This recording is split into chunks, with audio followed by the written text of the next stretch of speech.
when a person hasn't gotten to the level of confidence, because you have to believe wholeheartedly who you are before the world can see it. Absolutely. So therefore, the way you're speaking, I do believe that some people will take it as a level of arrogance.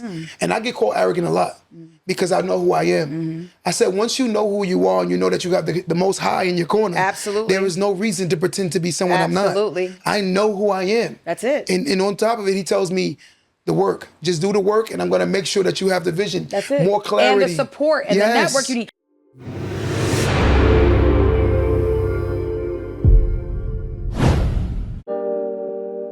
Welcome to the Don't Let That Go Over Your Head podcast, starring Q the Boss. Yo, yo, yo, yo. Welcome back to another episode of Don't Let That Go Over Your Head podcast. They call me Q the Boss. I'm excited today. I'm going to be honest with y'all. Look, I'm trying to hold it back, guys, but I'm excited. You know when you get a good guest and you know they fit our audience? I got a special guest today. It is my sister, Mrs. Taylor Darling. Yes, I am so excited to be here with all of you. Thank you, Q, for having me, and to his amazing team for setting everything up. So thank you. Listen, let's let the world know who she is. Dr. Taylor Darling. Wait, doctor. Let's say that again. Dr. Taylor Some respect on Darling's that. Dr. Taylor Darling's commitment to excellence began early. After moving from Brooklyn to Nassau County at age 11, she attended Turtle Hook Junior High School and Uniondale High School, graduating at 16. She went on to Spelman College, her dream school, graduating at 19, and later pursued advanced studies in psychology at both the doctoral level and at Hofstra University. Her academic achievements reflect the values instilled by her parents, who remain her greatest inspiration. Dr. Darling served 3 terms in the New York State Assembly, where she secured funding for home ownership initiatives, student transportation services, and critical infrastructure improvements. Among her signature accomplishments was championing a first in the state high school construction trade program at Roosevelt High School. Wow. Give it up for her, guys. Come on. Thank you. Thank you. Wow.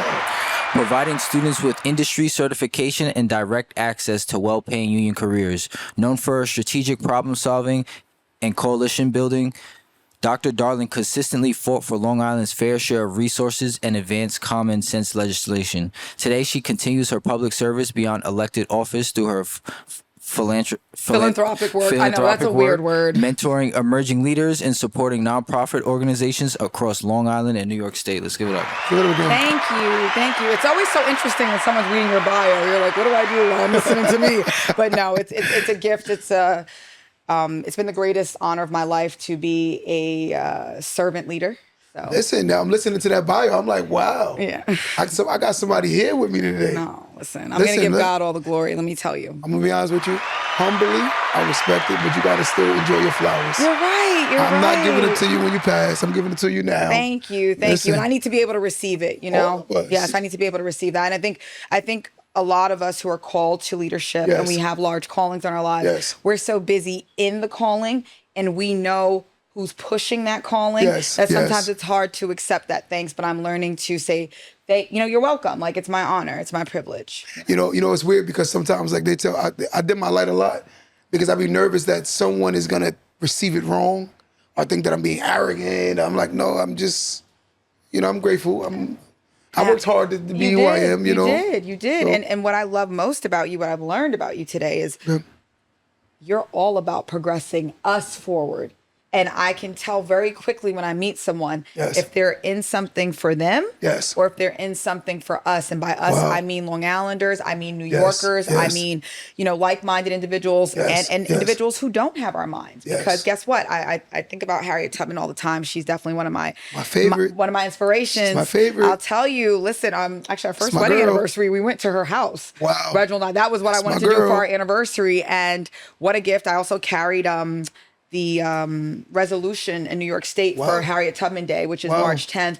And that, out of everything I've done, just took my breath away. Wow. She settled in Auburn, New York. So New York was very good to her. We got to go to her resting place. We got to support her home and museum. And it's amazing. But she has that quote.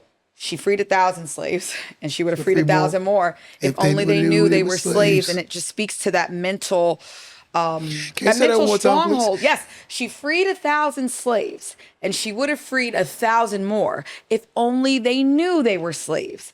And that's a scary It is. thing to even understand if you really understand it. Yeah, but you know what? That mind, colonization is an interesting thing because it is really about mind control. Yes. And Yes. there are individuals who are still carrying this generational trauma that, may feel like they don't know how to start. They don't know how to stop. They're confused. But someone gave me a lot of peace one day. Okay. They said inside of us, yes, generational trauma does exist for many of us, right? Of course. But so does the healing. The healing exists inside of us as well. And that was all I needed to just be able to take off, because I said, you're right. The healing is within us. And guess what? Long Island needs a lot of healing right now. I think the world needs it. Like, I sit back and I talk to people, like, as we were speaking before we came on camera, I feel like the world is in a space where if you speak anything against the way someone thinks, they automatically go on a defense. Yeah. What do you think that is? Well, that cancel culture, I think, is everyone's response to feeling like they don't have control.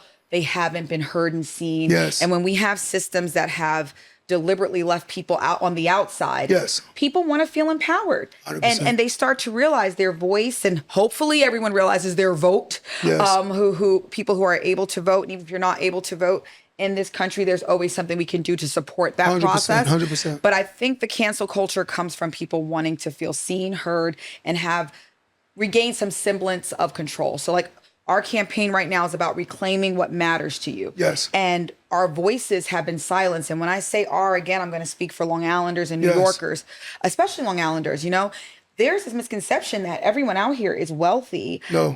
that we all No. own multiple homes No. and multiple cars. No. And whenever the city, the state, the country needs something, it's like, hey, go check out Long Long Island. Island. Yeah. Or maybe our cousins in Westchester. Yeah. And I don't love that for us, especially because so many individuals who are here, the wealth that they gained was very hard won. And there are systems just attacking them all the time. I had constituents that were able to acquire or 4 or 5 homes in our community. Wow. And they were able to say, I'm going to rent this out. I'm going to rent this out. COVID hits. We have all this policy. We want to protect people. Those same individuals who I was so proud that they were able to not just own multiple homes, They lost but everything. multiple homes in Nassau County, one of the wealthiest Wow. counties in the country, Wow. Yes. one of the most taxed places in the world. Yes. Their tenants weren't paying them, so they lost 100%. a lot of that I've seen wealth. that. I've seen that. And I sat here and I said, we cannot have a one size fits all situation for New York, and not even in the regions. Like Long Yes. Island is Yes. different Yes. based on the different areas. Yes. South Shore versus North Shore. We Different have worlds. we have to be a lot more intentional and responsible with the policies and the way we fund things. Yes. Because again, we want that impact, and we want, again, people to feel seen and heard. So we can say cancel culture is not serving us. It's We not. have it in our It's back not. pocket if someone's really not trying to hear us. But we need bridge builders, we need collaborators, and we need people who are comfortable coming to the table, who are taught how to come to the table, so that things aren't happening to us and at us. Yes. But they're happening with us and for us. You know, is what's amazing, and I talk about this a lot. The one thing I want to acknowledge is Dr. Darling is very, very, very, very intelligent. The one thing you will learn, she's very, very also strong. Oh, thank you. But the second thing you also notice, you're strong and feminine. Oh, thank you. No, I'm Thank telling you, you meet a lot of women who, once they wear their titles, they become strong and masculine. You're the first person to ever call me feminine. I've even Very had feminine. my sister and You I. can see you're very soft. Thank you. You assert yourself because of what you do. And I you can tell said- that all yes, day. You said assert the right yourself. word. 100%. So my sister is the Bobby Kennedy to my JFK. Yes, yes. She is the reason I entered public service. She watched me struggle in the private sector. Okay. She watched me have positions where I was underpaid, abused, asked to do everything, had very little to show for it. My Yes. health started failing. Wow. And spaces where they didn't understand humanity. It was absolutely profits over people all the time. See that a So lot. my sister saw that struggle and she goes, you need to be in public service. And she said, and if you fail, I will be the first person to get you out of office. She's very ethical. Wow, So wow. thankfully, she's still a big supporter. So I'm like, I have someone right behind me 100%. watching me at all times. I have my watch account. But she and I lost our parents at very young ages. Wow, I'm sorry to hear that. Thank you. And they raised us they empowered us. I think they did more than raise us. They empowered us. And they said, you both have special gifts, and our job as your guides and this privilege is to get you in as many rooms, let you have as many experiences so that you understand you deserve to be in every single room. And if even if you're uncomfortable in a room, you know how to boogie so you can figure it out, right? And that has served us well. But people have called my sister and I aggressive. Wow. And they've said that we're masculine. So I've never been called them. I don't take that. We had a therapist after our mom died, and because we were just like, of course, like yes. You know, still, and it never gets easier, right? Especially as I ascend into my service. I don't have parents here. I don't have parents who helped me get here to be here. So my sister and I really have depended on each other. Yeah. And we went to a therapist, and he said, you guys are not aggressive. You are assertive females. I feel the same way. And so you saying, 100%. I appreciate that. Because I've sat with them all. Yeah. I've met it all. Yeah. I've met it all. But what I do see is, I see, I can tell that you respect roles and understand roles. You have to. But the same thing is, being of a certain status or a certain mentality or a certain level of responsibility, let me say that term, I think that you represent it accordingly. And, thank you. And no, I feel it. And I'm going to be honest with you, and I want to say this, though I've never met your parents, I want to say they got to be proud of you. They got to be very proud of you. Q, don't have me crying today, No, I'm being honest with you Thank because I'm hearing more of your backstory, and I'm even more enlightened to hear more.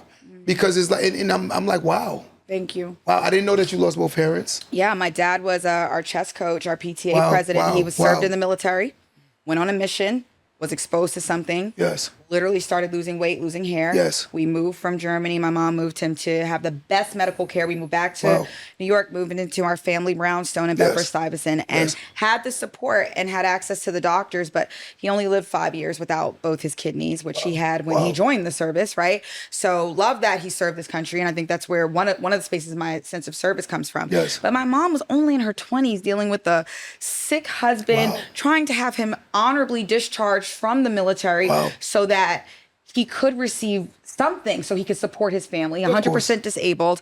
And then my mom left her love, which was law, to become a public school teacher because she did not like how my first grade teacher responded to me. So now think of all the income that was lost. We're in a culture shock right now. I'm only 4 or 5 moving from Germany. German was my second language. And I'm like in the middle of Bed-Stuy and everyone's Oshkosh begoshing. I'm still dressed up like I'm on Little House in the Prairie. My mom loved that stuff. And I'm sitting here and I'm like, this is crazy. But my dad said, listen, he knew his time was limited. You are going to learn the game of chess. Because when you learn chess, you learn life. So he taught me at age 4. We competed. We played competitively. I don't know how many years, but maybe like 6 years. Okay. And we came 14th in the nation, our team, Soulmates Chess Club, in 1994. And he died about 2 months later on my sister's birthday. Then flash forward a couple, 10, 20 years later, my mom dies the day after my birthday. So like it's been, we're very connected. I pay attention to dates and numbers and alignment because I know that I didn't give myself all these gifts and put me on this path. So I love that I have that faith to just follow it. But my parents literally were here like on a mission, like get those two where they need to go. And I am blessed. I am blessed. You know something weird? I always hear people say the fruits of your labor. But what I'm hearing is the fruits of their sacrifices. And I find it to be very, very rewarding because I know like they're like, wow. You know, sometimes I hear all the time, the fruits of your labor, the fruits of your labor. I like that. Fruits of your sacrifices. And you know, as a parent, we do that a lot. Exactly. As the fruits of our sacrifices. It is the biggest honor of my life that I have been able to have 3 healthy, beautiful children. They have all been straight A students. No grades aren't everything, but they're a good barometer. And 3 children where, right, guys? Yes. 3 children where? Say it. Come on. Honey, look. Give it up for my friend. Look. There are like 3 children somewhere. There's proof of them. Let me tell you. There's proof of them. They are the biggest gifts of my life. But for me, it's like, wow, I was given this privilege to guide them, but I know they're not mine. You know, they're here with me for a time, and I want to do what my parents did, which is, again, the experiences, their relationship with God. So, I was raised under the Jewish faith and the Episcopalian faith. So great combinations and great peace and love, but service. Everything comes back to service in my life. Everything comes back to service, and we cannot progress. We cannot level up without serving each other. 100%. You know, you said something. You said Jewish religion. The one thing I admire about the Jewish religion is, I used to work at a Jewish synagogue for years. Nice. In Old Westbury Hebrew congregation for many years. Yep. So I actually learned how to save from the Jewish culture. Wow. My mother always said it is weird to go into a classroom and go to the worst student and copy off their test. Oh, yep, you go to the back. That's it. If you're gonna cheat, do it right. Yep. So I'm looking at myself like, I'm sitting at a Jewish synagogue and I'm learning how and mirroring their behaviors with their resources to the point where people will call me cheap.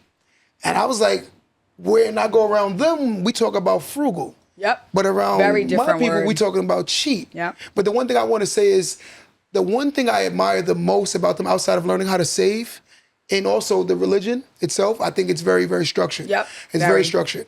The one thing I admired is the bar and bar mitzvahs. Yes. Because it's basically like a coming of an adulthood. Yep. It's like, Coming of this is age, you're grown now. Yep, 13. There you 13 years go. old. And I thought that was amazing because there is no rite to passage as a black, there's no right to passage of adult. That's a really good point, because so much of our cultures was left where it was left. Yes, Like, I mean, yes, just not to jump into chattel slavery on a Sunday, but let me give you a little bit of thank you, Spellman, the African diaspora. Okay. As much as we could take it. So the first thing that happened was you're separating individuals who speak the same language. 100%. Because they understood how important 100%. it was. If you can't communicate, you can't work together. 100%. And then there was the crippling, the maiming, the killing of men. Yes. Once men do not have their rightful place in society, the family structure, good luck. Diminishes. And that's why I have such an issue when I see women or men say that they're two parent. No. There is a design. Yes. It takes two to make the things go right. And Yes. my goal in life was to become a psychologist, Yes. to increase the incidence of Yes. healthy two-parent households. Yes. Because I had a healthy two-parent household, and I see what it's done for my sister. And there's nothing we cannot do. If someone said, "Hey, we need you to run for president," I'd be like, "Oh," but I would do it if it made sense for me and my family. Yes. Because there's no limits. I'm in no box, and I want that for every single human, no matter who, what, where they come from. Yes. Because think about what that society can be. Yes. And I'm just Yes. going to take it. Listen, this is my one of the things I'm very passionate about. Okay. Nassau County did an equity study Okay. about the economic impact of the $24 billion left on the table in Nassau County because of the disparity in pay wages. Wow. So if Black people were paid in the same manner that other individuals were paid here in Nassau County, we would have another, and this was 2019 numbers, we'd have another 24 billion circulating in our county. I don't know any space in the world that would say, we don't really want the 24 billion. I don't think I want my 24 I billion. wouldn't mind 24 billion. Imagine the contracts. I'll take Imagine it. what your business is doing Yes. as a multi-business, an Yes. entrepreneur. Yes. Now, when we have money, and like you said, you've learned how other cultures, Yes. and I will say our culture as well, it's Yes. just not as loud and proud. 100%. Because unfortunately, I've heard from constituents, hey, if we're loud and proud about what we're doing, Yes. we're afraid people are going to come in and try to dismantle it, because unfortunately that is the history, right? Agreed. So we want to be in a space where ideally, and this is for all of Nassau County, Yes. our money is passing in our community.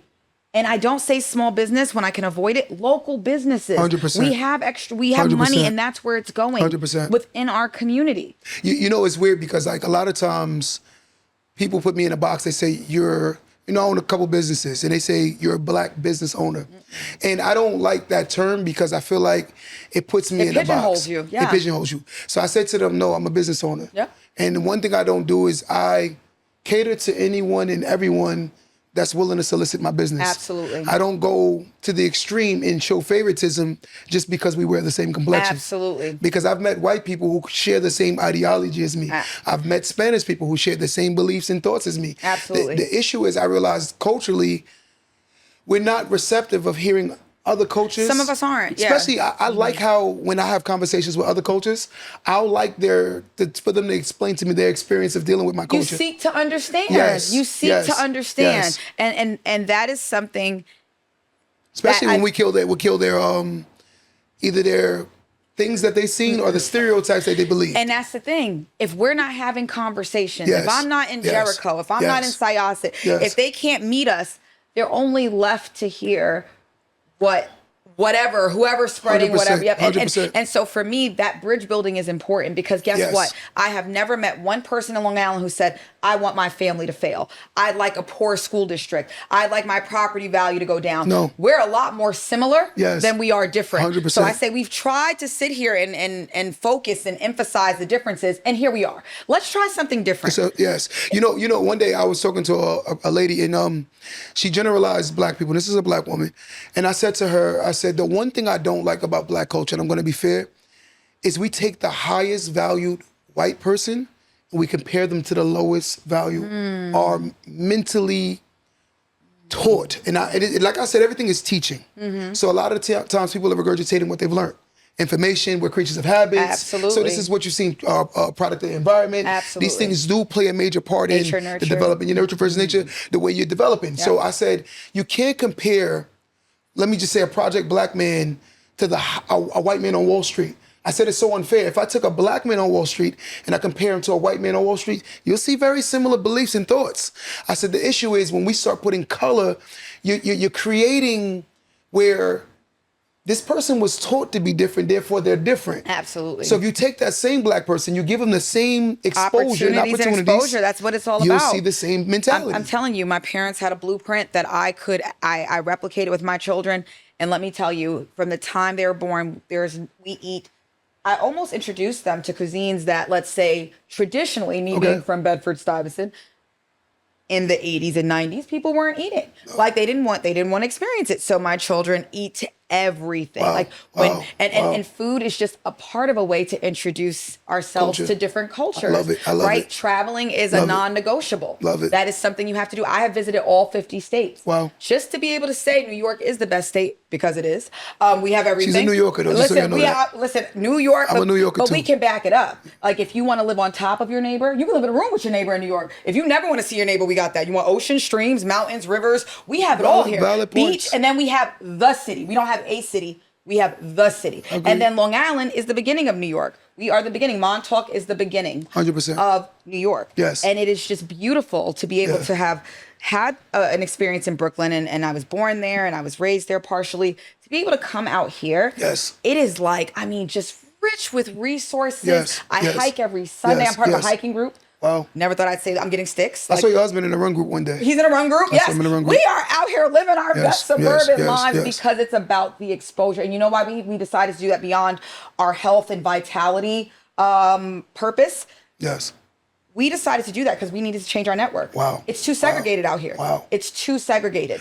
I see it, but one thing I do believe is people do have preconceived notions about people. For instance, you see where I live, I'm predominantly whiter area. Beautiful home. Appreciate it. When they first met me, they automatically assumed that I was in the yard working on the yard, and they assumed that I was the gardener. But I didn't get mad because I said, this is a time to enlighten. It's not a time to become that big black Negro. No. I said, this is the time to be like, you know what? Let me enlighten you. Absolutely. And show you that if one can get here, more can get here. Absolutely. And more is to come. Absolutely. And what the benefit is when all of us are doing well. Yes. Yes. There's enough well to Yes. go around. Yes. We don't have to Someone hoard. asked for your book. Listen. You don't have a book, Pose? Oh, a should. book? I am. should I'm go to working do it. on a book. I'm looking Yes. for a ghostwriter because I'm a little busy. Do you write? Okay, Beast. we're gonna talk offline. Hey, beast. Yes. But I have Just a so you couple know, I titles. got Tyler and Dre, the jack of all trades. Just so Yes, you know. they are out here They're the making dream money. team. As someone who loves her team to life, My team is I love when amazing. someone moves with a consistent team because Yes. that means that people can count on you. But and they're it says a committed lot, to you. though, Yeah. when you can't keep the same energy around There you a you lot. go. When there's I can high see, especially turnover, when you there's leveling up. issues. Yeah, Yep. it's like, why are you getting so many different energy around Absolutely. And we're talking about know? progressing and leveling up. you? Yes, We need to do it with each other. 100%. We need to do it with each other. 100%. Like when I walk into a space, I'm like, who will benefit from accompanying me? Because I don't go Yes. anywhere by Yes. myself. Yes. So if I have to bring someone, again, intentionality. Yes. Because I want the progress. Yes. I Yes. want your not-for-profit to do Yes. well. Yes. So when I have the funds, I know I don't have to do the work except say, hey, what do you need? What's the programming? Send me the grant request. Here you go. It's beautiful. It's beautiful what we've built, but we are so excited to be able to expand on it. As a therapist, I have to ask you this question. Okay, I'm not a therapist. I'm a As a psychologist. I apologize. Yes. I apologize. Yes. I a trained to psych- be a therapist, but I'm not a therapist. Okay, as Yeah. a psych. So would you say you know, we talk about the post-traumatic slave syndrome. Yep. Would you say that one of the traits that you see more is more Black people being intimidated by other Black people's success? I would say that what's in our face seems loud and proud, Yes. but I feel like there's a huge underground movement or a movement that's just quiet and it's big. And that's why I said I'm not listening to the narratives that, you know, some groups don't get along. And it's just whoever's the loudest, that seems to get our attention, right? That makes sense. So if they're loud and proud and just, you know, hindering opportunities for others, great that they came to you. Yes. They came to you for a purpose. Yes. So that you guys could have a discussion and learn, right? But I would say no. I have so many people who clap for me, but in the same vein, I do have people who get really upset and say, "Why her? I see it both sides. Yeah, I see why both her?" sides. And they'll never support me. I could literally single-handedly save every person in Long Island. I could clean every body of water. I could save every goose. We love our animals, love our wildlife out here. And people still wouldn't be. And that's okay. That's okay because guess what? The same way people are drawn to your light is the same way your light exposes interesting things in other people. It can make people uncomfortable. So I have to sit with that. And I want to talk to everyone. I want to love everyone. I learn from every interaction. But I had to learn everyone does not need that access to me if that's where they are. They just don't. They'll have access to my team, but they don't need that access to me because we're not dimming light over here. I have a lot of work to do. Sound like me. I have a lot of work to do. So I you get a good 3 minutes. We'll see where it goes from there. But after that, if you're intent on disagreeing and not supporting the work that I've done, then I'm good. When I'm not asking you to support me, I'm asking you to check my track record. Darling delivers. Darling delivers in heavy, big ways. And now you want to hear something? You see how she speaks, right? When a person hasn't gotten to the level of confidence, because you have to believe wholeheartedly who you are before the world can see it. Absolutely. So therefore, the way you're speaking, I do believe that some people will take it as a level of arrogance. And I get called arrogant a lot because I know who I am. I said, once you know who you are and you know that you have the most high in your corner, there is no reason to pretend to be someone I'm not. I know who I am. That's it. And on top of it, he tells me, the work. Just do the work, and I'm going to make sure that you have the vision. That's it. More clarity. And the support and the network you need. That's why sometimes, even just why I'm on this podcast, we just saw each other Sunday. Yes. You helped make sure we got on the ballot. Thank you for that help. We are on the ballot, right? Let's give it a 4. No, give it a 4. Absolutely. That, my team, myself, our constituents, people who signed our petitions, people who made sure to donate so that we were able to have such a successful field program, and we are on the ballot for the Democratic congressional primary on Tuesday, June 23rd, 2026. That means we are Democrats fighting for the Democratic line so we can go into the general in November, and then we are up against the Republican candidate, right? So basically, you know, being in these spaces, right? I'm going to go back to my parents and their blueprint. Okay. One of my favorite books is The Catcher in the Rye. Okay. And in that book, there's so many quotes that I live by. One of them is, anyone who's ever given you confidence, you owe them everything. 100%. 100%. And I have chills even saying that because the pictures of my parents pop, and there have been more people, and everyone who's poured into my sister and I, my children, thank you. But those two individuals, when I say they move like they were on a mission, like it was like, no, you belong here. Stand up straight. Do this. And it was just like, my dad's British, so I have dual citizenship, right? Yes. And he saw me eating at a table one day, and he said, "Oh my God, my child's an animal." He's like, "Listen, we're gonna teach you how to eat." And then he spent the whole summer teaching me how to eat at a table. And I'm like, why do I need to know this? But I did. You know, we're at the Ritz-Carlton in London for tea time, and I know what to do. I'm comfortable because someone exposed me and made sure I knew what to do in all space. And we can do that for each other. 100%. I have a lot to teach. 100%. And you have a lot to teach as well. I appreciate it. And I think that some people or powers that be that have issue with me and how I lead is they don't want you to know the information because you could use it against them. And I said, you know what? This is a democracy. Yes. And there's no way I'm not educating individuals. But like I'm sitting here, like you know, like if I squeeze a sponge and it's wet, what comes out of it?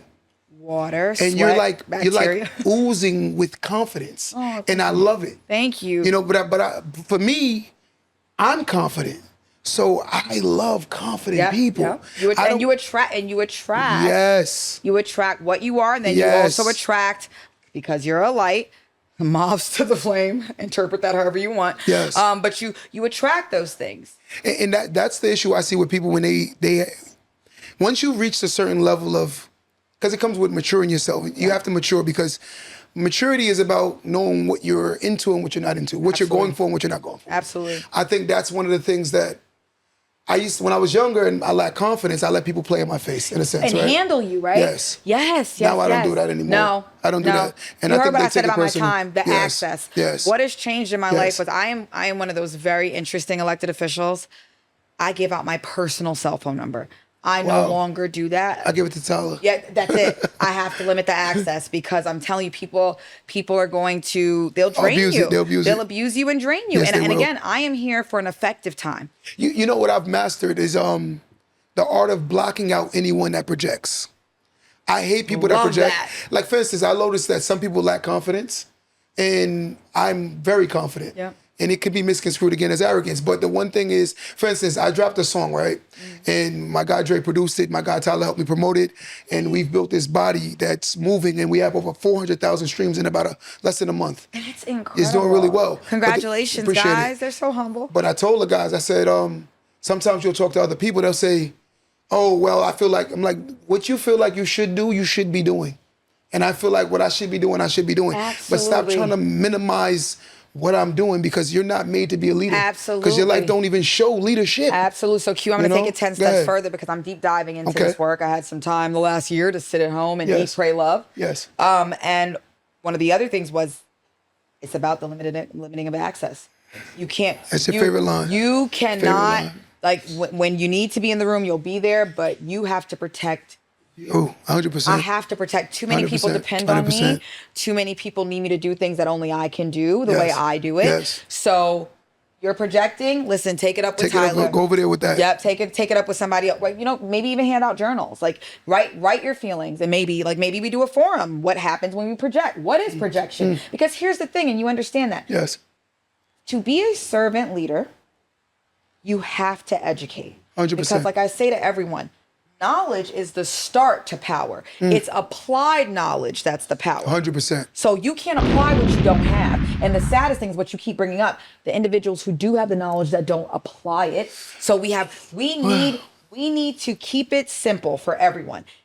If this is where you want to go, this is what you need. Here's what you need to know. How to And execute. every single day, exactly. How to execute, how to complete, how to follow through. Yes. Every day, you take a little bite out of that apple. Yes. To get you Yes. to get you to Yes. that finish line. Yes. And that's why I said I am no different. I am different, but I'm no better than anyone. I just have systems and practices that were taught to me so that anything I want to do, if it isn't aligned with his will for my life, it will happen because I work smart, Wow. I work hard, Yes. and I love to see things Yes. accomplished. Yes. Like Yes. nothing makes me happier than checking something off of a to-do list and to know that item is going to make sustainable positive impact for generations to come. 100%. That is how you make me happy. 100%. You know, one day I was talking to one of my siblings, and he looked at me and said, "Oh, because you got this and you got that." So I said, "Let me ask you a question." And he said, "Yes." I said, "Take a 45-pound dumbbell, right? Take it." He goes, "Okay."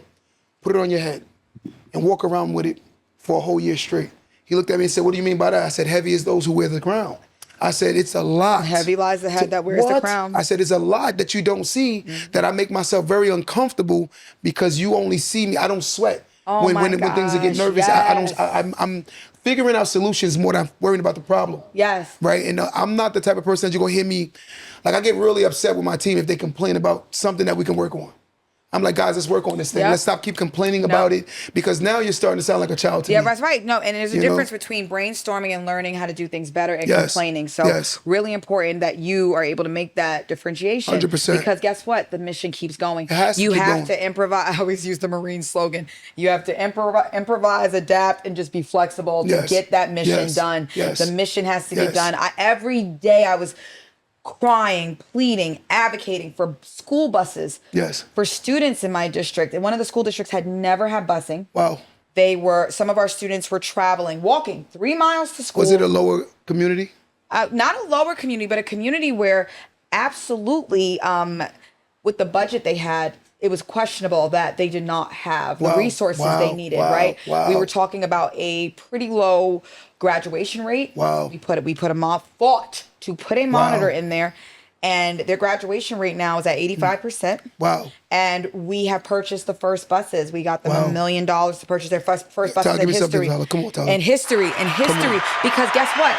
You know, you're a business owner. Yes. How much would you say arriving to your place of work on time and ready to work is part of the success plan? I think 99.9%. There you go. We can't even get these kids to school. Yes. And then we're wondering why the graduation rate's where it is.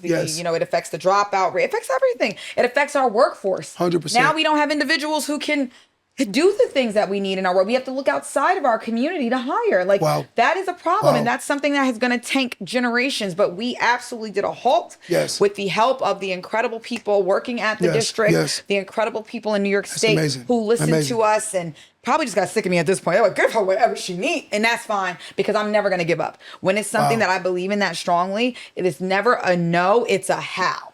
And we're going to get to that how. Yes. But I love that. Like, and that's me. I'm very, very always solution based. You have to be. And like I said, like, under pressure, do I feel? Yes. Do I worry at times? Yes. Like, I got one of my guys, Dre. He's an overthinker like me. But the one thing is, he raised my awareness about it. But the thing is, the thing he thinks about, he knows how to do it. Wow. And I'm like, yo, and if he don't, he always figures it out. He can figure it out, right? And I'm like, bro, just figure it. I promise you're going to figure it out. Absolutely. I've never run for Congress before. And you did it. I'm doing it. I'm actively doing it. But again, being around my team and seeing them figure it out, I said, there's no reason for me not to figure it out. I was never a computer guy. That was not my gift. But yet and still, I grew up outside. I didn't grow up in the house. So I'm not really a video gamer.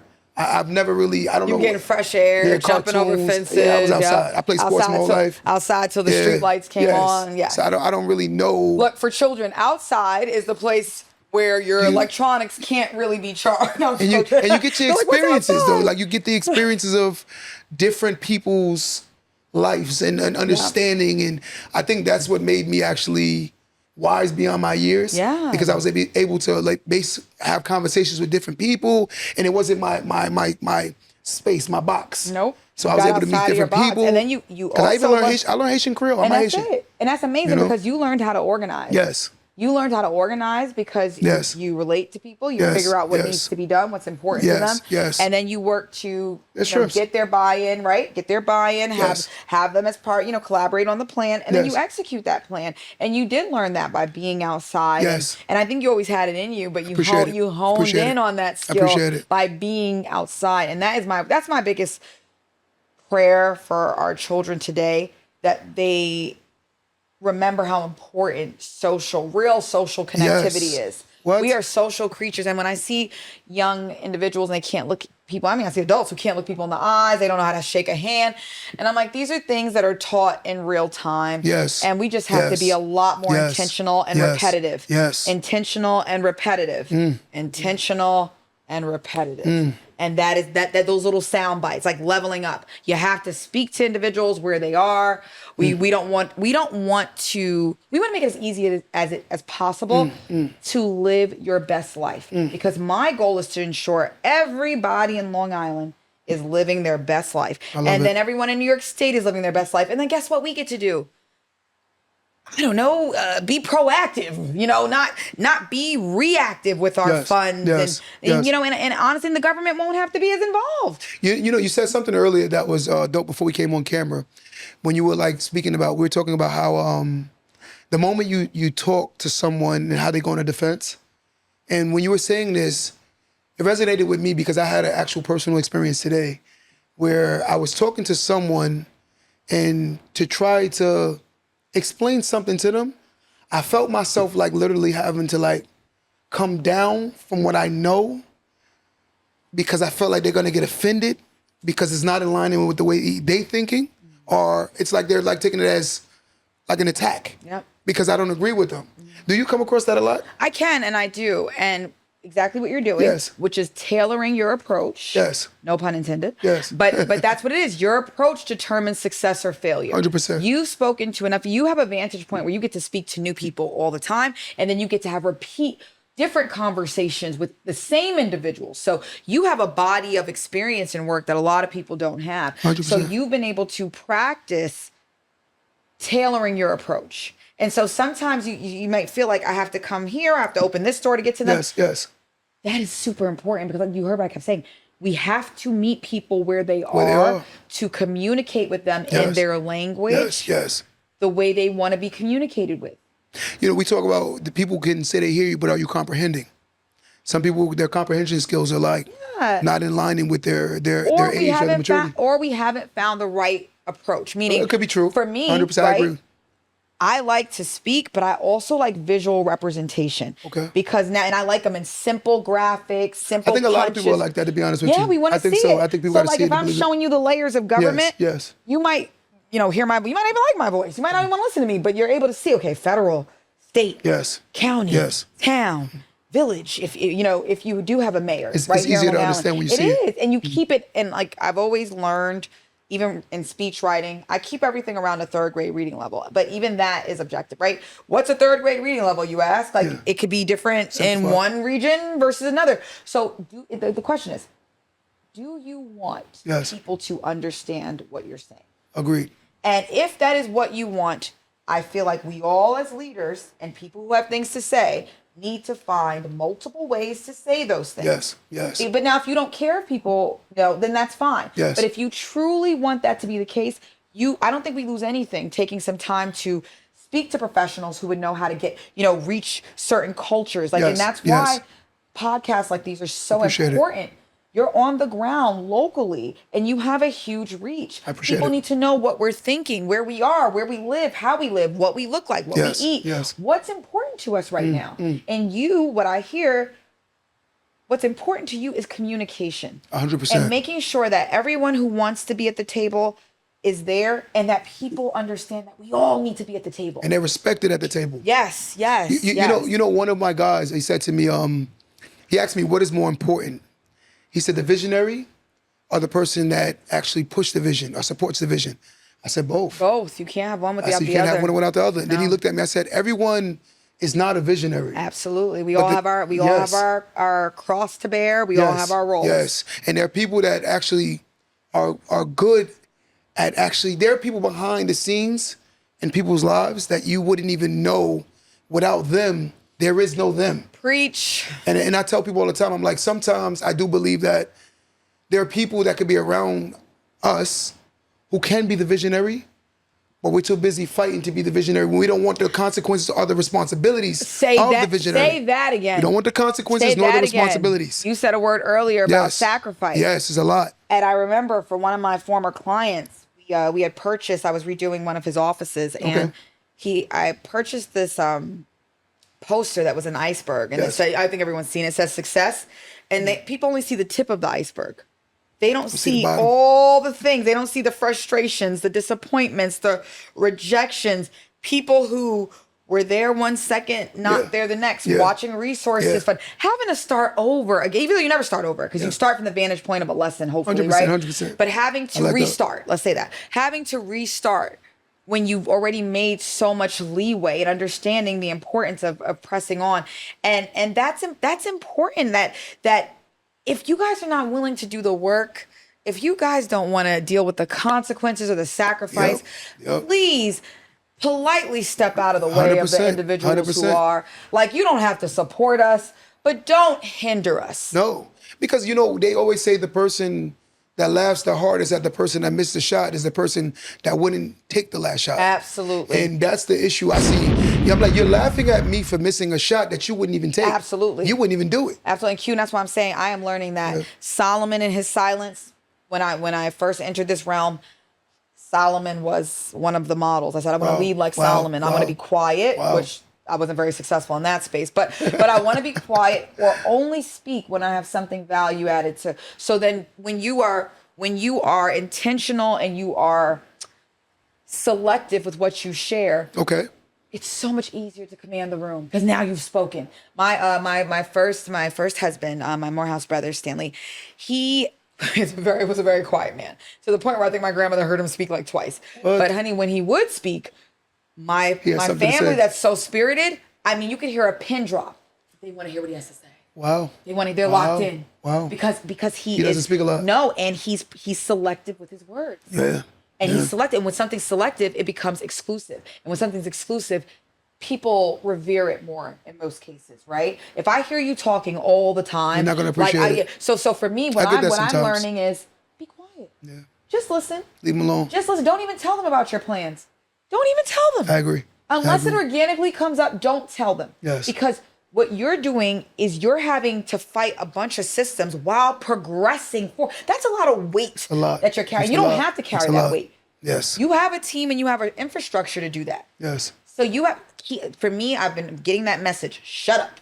And it's really been doing great. Like you know what I had to learn this week, and me and Tyler, we spoke on it this week. I had to learn that even though people don't want the responsibilities, there are a lot of people that want where you are in life. They think they do. They think so. And I'm like, Like, for instance, there's a guy that I work with, and we're cool, personally. And I can see that he wants to be an artist. He does. And I think because of the fact that it's working for me, in his mind, he would want to be it. Mm-hmm. And the more I'm telling him, I'm like, Tyler, you don't notice that? Yeah. And I'm like, I'm getting a lot of, like, fighting. The resistance. Yes, the resistance. Because you're not doing what you're supposed to be doing. Yes. You're not supposed to be in that space. No. I'm entertaining this conversation. It don't make sense. What a waste. Yes. Listen, yes. time is our only non-renewable resource. Yes. What I have learned this last year and a half is that access to me. Yes. No mas. Yes. Unless it's necessary and appropriate. Yes. And my time. 100%. You have to put around stuff. 100%. I have a good 3 minutes for you. Yes. And if I feel like I'm doing this too much and we're not getting anywhere, give me your number. I'll send an email. We'll figure it out. But I can't spend my time there right now because we have too much. We see what's going on with this administration every single day. It's like Jumanji. We wake up and we're like, oh my God, there's dinosaurs. Like we thought they were done. Like there's locusts. There's, the ice agents running through our backyards. Like what is happening? Like people always ask me like, yo, Q, what is my political stance? And I don't really talk about politics. And the only reason why I don't is because I feel like let's say if I got convicted I got charged with a crime. Okay. I hire a lawyer for what? To represent me. So when you go to them ballots, I'm picking someone to represent me. So therefore, I'm picking my mouthpiece to go represent me at the ballots and in the office. Do you vote across party lines, or are you candidate by candidate?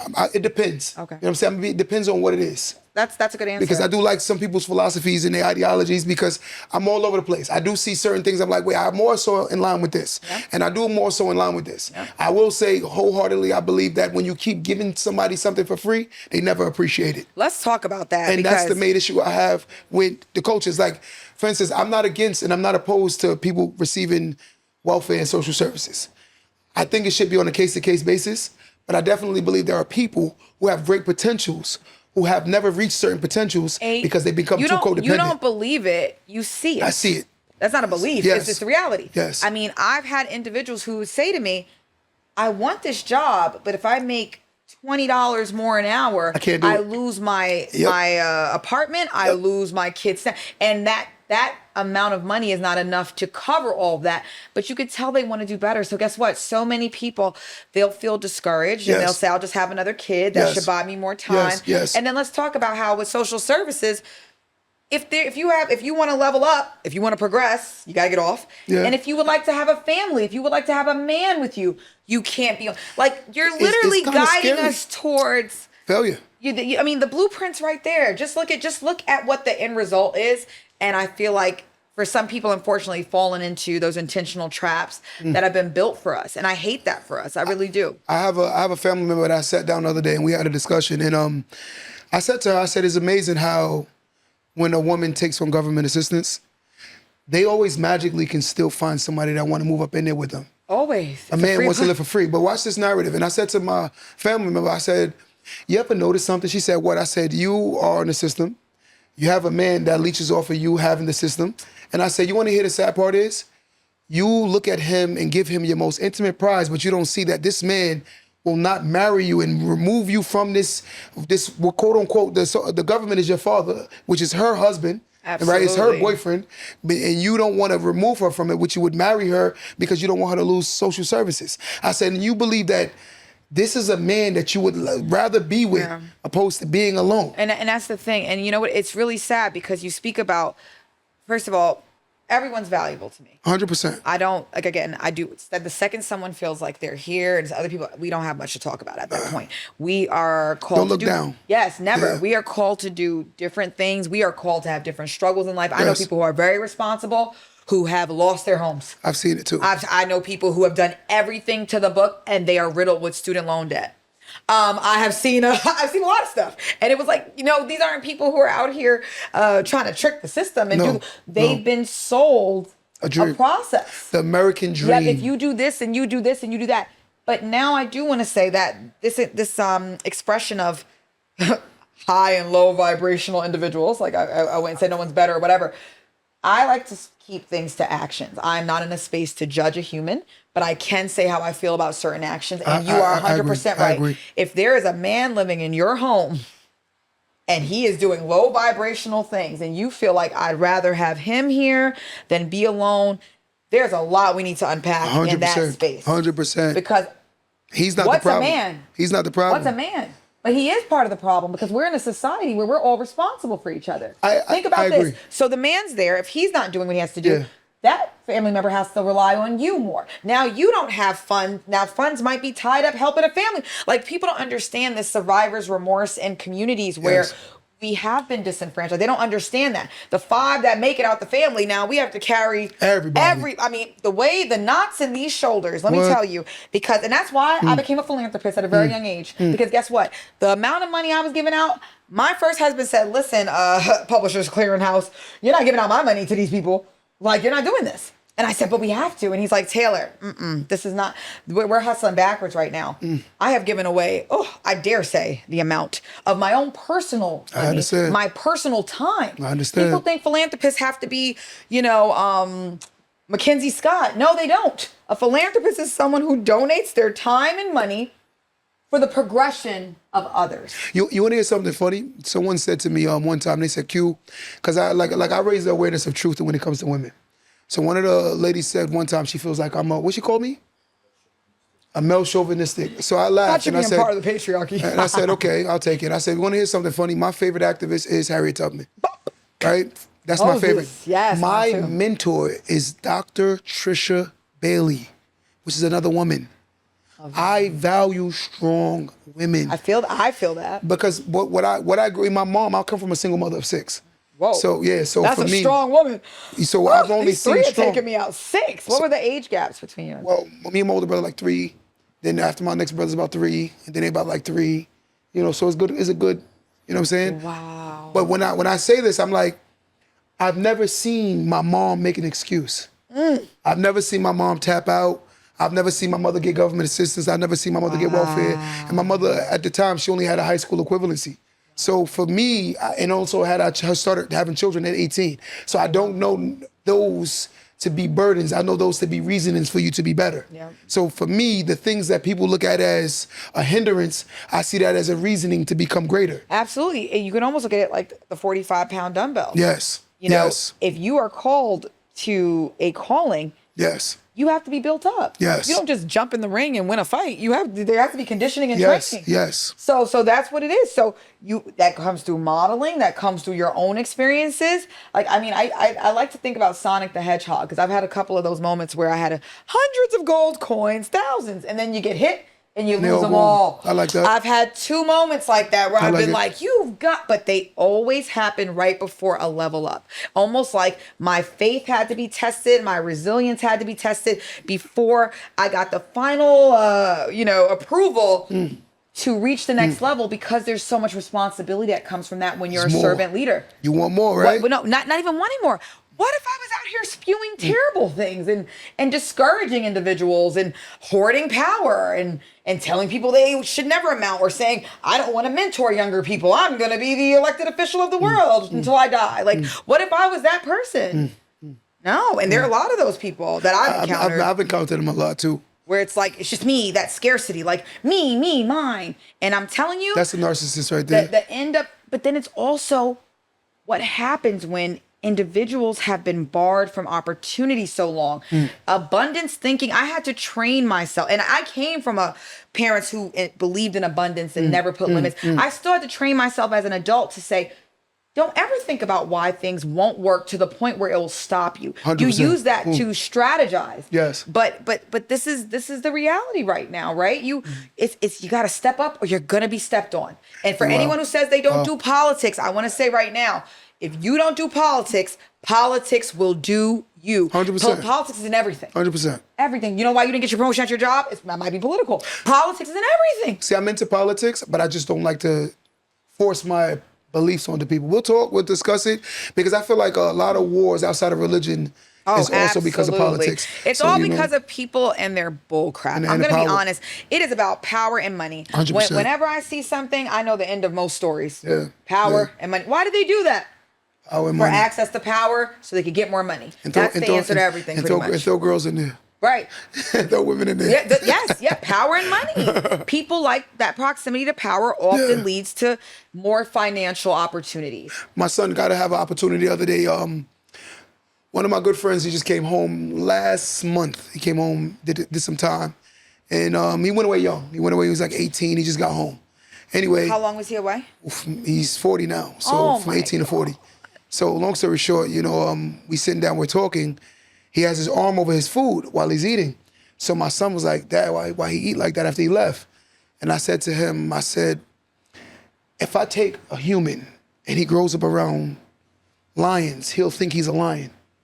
I said, this human has been in an environment institutionalized to the point where he feels like he has to protect his food. Because he does. And that's what I told him. That's the environment. In some spaces, Yeah. people will take things from you. Like they'll take your food, they'll hurt you while you're eating. You're vulnerable eating, showering, and all those things. And I hate the institutionalization of us. But with that will be another topic for another day. But it's crazy though. Even with institutions, I see people at job plantations that are still institutionalized. There's more people at job plantations than other ones. And people don't realize that, I just want to get this job so I can get this pension. You just want to. I don't feel like we're put on this earth to just Listen, I get scared if we work together and you say, yo, we just got a new microwave. They got a new microwave that we're allowed to use. We're having a pizza party. I'm like, look, hold on. Yo, we got a new truck at the job. No, they got a new truck. For you to work, the better for you to work with. I said, just be mindful. It's about their profits, their money, and their power. Yes. And I always tell people, I don't get caught up in, I tell people, let me say this on record, a job is a space of your security where you're supposed to have, where it gives you the ability to be stable. But what you do outside that job is what's going to make you rich.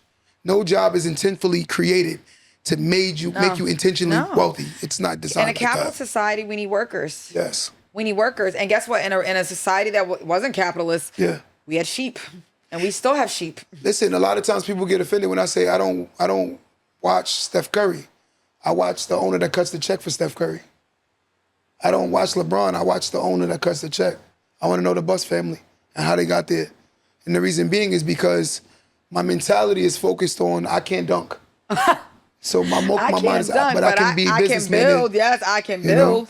So I can build and I can earn. I focus on what I can change, and I don't give energy to what I can't change. And nor do I envy anyone that have. And you said something earlier, which I want to speak on. People who covet. Yes. People who covet. I want to get religious for 5 seconds. So my husband, I always say, is like a religious historian. He's going to kill me for saying this. OD. But he knows that. He knows the word inside and out. Yes, he does. Yes, he does. The Torah, the Quran. Yes, he does. I have not asked him one question historically that he has not had an answer for. And I went and, did my own research. And it was like, he's a philosopher. He is a philosopher. He's so powerful. Hands down. And shout out Reggie. I love him. Yes. No, he's amazing. What was the point? I brought up something and he said, I used to shy away from the Old Testament. Because based on me and my worldview, I love forgiveness. I love the fact that, yes, if I'm human, I can repent and I can atone for my sin. I can do all these things. Yeah. The Old Testament, it didn't feel like that. It felt very off with their heads. Yeah. And I spoke to him about it and he said, Taylor, the Old Testament provided a structure so that society was protected from certain things. So when you look at the commandments, And they say, thou shalt not covet, thou shalt not have any God before me, thou shalt not murder, thou shalt not commit adultery. Not because he didn't want you to have a great Saturday. It's because when we do those things, it opens up the doors for a lot of other disastrous things that could destroy us 100%, generationally. 100%. And they have. 100%. So once he gave me that perspective, I started saying, so like when you see people say, oh, Q got this, I want this. You're coveting. Yeah. That's different than saying Q has this, Q has that. I want to learn from him Be inspired. so I can have it. So it's like being mindful of language. I mean, to the word. I am so careful about my words, and I'm careful about how people speak to me. Yes. And I understand everyone doesn't have the words and the language to say it, so I seek to understand and I seek clarity. Yes. But I can hear the language of someone coveting. I can hear the language of someone who's envious, someone who would happily... people who have taken my ideas, taken my blueprint, which is fine. I live to inspire, but also there are things called credit, copyright. Like come on, like don't. It's really one of those things where coming out as someone who's kind and open and transparent and accessible, people have taken that. Some people have taken that as a weakness. That's like Chris Brown saying Michael Jackson didn't inspire him. It's like you sound crazy. It takes a level of humility to acknowledge and to respect what came or inspired you. Absolutely. And that's the one thing, a lot of people, they don't have that level of humility. No. And they don't have it. Or it's not taught to them. Yeah. It's not taught to them. The conversations that we need to be having, they really need to be about four conversations under the same topics. We need to be speaking about faith, who's guiding us. Because I like to know who's leading. Who are you following? Most people follow the world. Who are you following? The right. World. So faith, whatever that looks like, right? Your relationships. Okay. Your finances. Yes. And then community. I pray to God all the time. God, please financially bless me so I'm able to continue to be a financial blessing to others. Yes.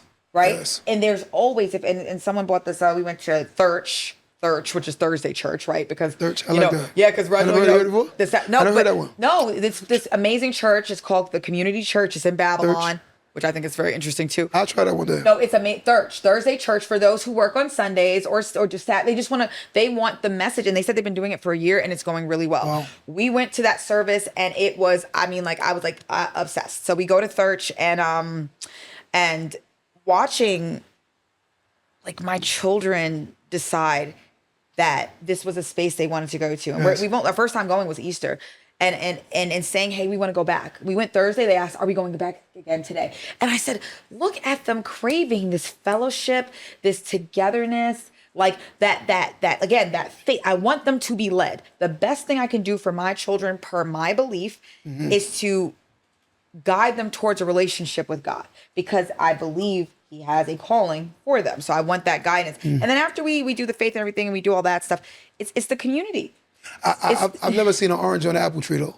So regardless of whatever, you are the tree that bears the fruit, right? The same way you lean on God, they see that you lean on God. So therefore they're more inclined to. Some of the worst people I've ever met that's been incarcerated, when you sit down with them and they grew up in church, they're some of the most God-fearing people you ever meet. Yeah. It's crazy, bro. It is. And I'm like, wait, you dedicated, devoted Muslim, and I'm like, what? But a lot of individuals in my experience, because I have done a lot of, I don't even like to call it mission work. I've absolutely been supportive 100%. of individuals who've been in the system, because I feel like we're all in the system. We just fall in different spaces. And it breaks my heart to see the disparity when I would go and visit some of my friends who were in federal penitentiaries. As I would sit in the guest room or whatever you call it, I'd be sitting there and I'm like, everyone in here looks like me. We can't all be criminals. Like, this feels very off, And so for me, my heart breaks for individuals in that space. But in my experience, a lot of them have found their faith in that space, because for some, that is the lowest they've been. And we've had so many of our biblical, heroes who have been imprisoned, and prison, who wants to go to prison? But it affords that space sometimes for individuals to sit down, if they can, hopefully have a safe moment, quiet the noise of outside, and say, for me to get through this, I have to be following something or someone. So I never want anyone to be institutionalized in that space. 100%. But for those that have been and they've come out with their faith, I'm like, okay, I guess this is a benefit, but it breaks my heart. When I tell you, some of the greatest work I've done has been shortening people's sentences just by writing letters. Just writing letters. Writing letters, using that title. Because if I feel like this person has been reformed and they are not a violent criminal and they come to me with their story, oh my God, I feel like I'm going to get so many pen pals now. I know, but I used to have a lot of pen pals. Listen. Even when Reginald, like, you get letters from jail. I'm like, word got out. And I want to be there for them. A lot of people listen. I want to be there. I want to be there when I can, how I can, yeah. I'm going to be fair. Like, if you take it right down the scenario, right? I'm going to give you two scenarios. One scenario is a guy who comes from a certain environment, or a woman who comes from a certain environment. They don't have the resources and they get caught stealing. Then the second person is the person who comes from a great environment who still got caught stealing. There's no way I can lie to myself and say I wouldn't be more empathetic to the person that comes from a different environment.